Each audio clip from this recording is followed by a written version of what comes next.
Biden and Jim Biden have a well-documented, decades-long record of business disasters.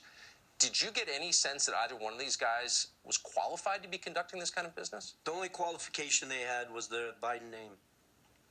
But they seem to have parlayed that into quite a few deals in quite a few countries. And I interrupted you, so continue with where they were doing these deals. Yeah, so you had asked, the extent of my communication with Hunter Biden. So when I decided to come off the bench and entertain being the CEO of Sino-Hawk Holdings, obviously I was brought up to speed on the work that they had been doing in Oman, Luxembourg, France, Romania, Kazakhstan, and stuff like that, because that was all going to be integrated into Sino-Hawk Holdings.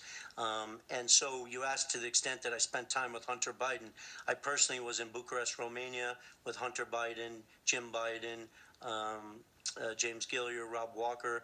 I was in Monaco for the annual Grand Prix there. I was supposed to sit with Hunter Biden.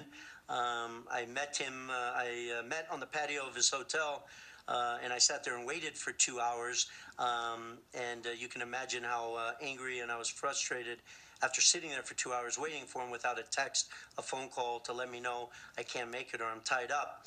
And in a text that I think you guys are aware of and saw, the next day he aggressively comes back at me that he couldn't attend the meeting that he himself set up. I stepped away from family and friends on the yacht that I was on with my friends to go sit with him for a couple hours, and he's effectively screaming into the phone that he could not pick up a phone and text me because he was with the Ukrainians and Mykola, the founder of Burisma, and that he was fighting for the only income he has on the Kazakhstan deal that apparently he negotiated. Now, I had no exposure to a Kazakhstan deal. I'm not aware of any of the particulars of that Kazakhstan deal.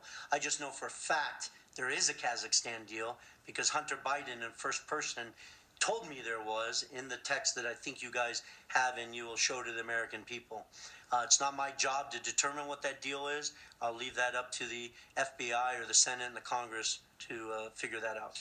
I just want to restate this. You are not a grifter.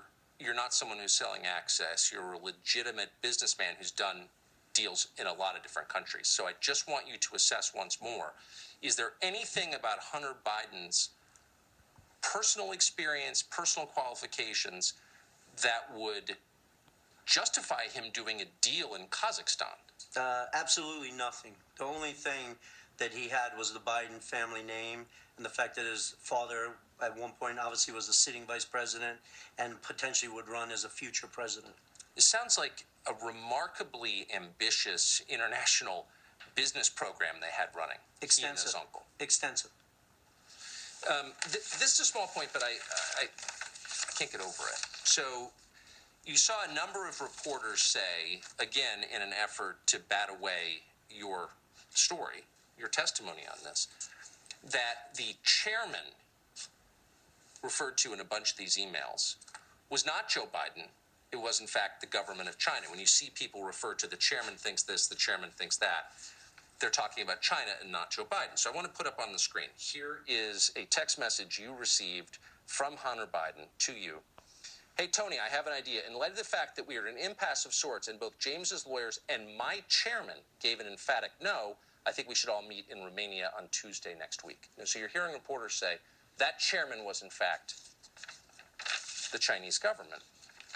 Here you have Rob Walker responding to you. Clearly there's some confusion over this, and he's saying, and I'm going to put this on the screen now, when Hunter Biden said his chairman, he was talking about his dad. Correct. There's two chairmen in the story. There's Chairman Yi, who is the chairman of CFC. Yes. In that text from Hunter Biden, he was not talking about the chairman of CFC. And what Hunter's referencing there is he spoke with his father, and his father is giving an emphatic no to the ask that I had, which was putting proper governance in place around Oneida Holdings. So Joe Biden is vetoing your plan for putting stricter governance in the company. I mean, and it's right here in the emails. Yeah, Tucker, I want to be very careful in front of the American people. That is not me writing that. That is not me claiming that. That is Hunter Biden writing on his own phone, typing in that I spoke with my chairman, referencing his father. if the world thinks that my chairman is not his father, then Hunter Biden would come forward and go on record and state to the world. But you have the Biden family representatives, Rob Walker, saying right here, May 19th, no. When he said his chairman, he was talking about his dad. Exactly. But Joe Biden had no knowledge of any of these business deals. He told us that, and the press has repeated that message every day since. It is a lie, and everyone saying it knows it's a lie. Where'd the money go? When we return, Tony Bobulinski will explain where the money went. There was a lot of it. We'll be right back.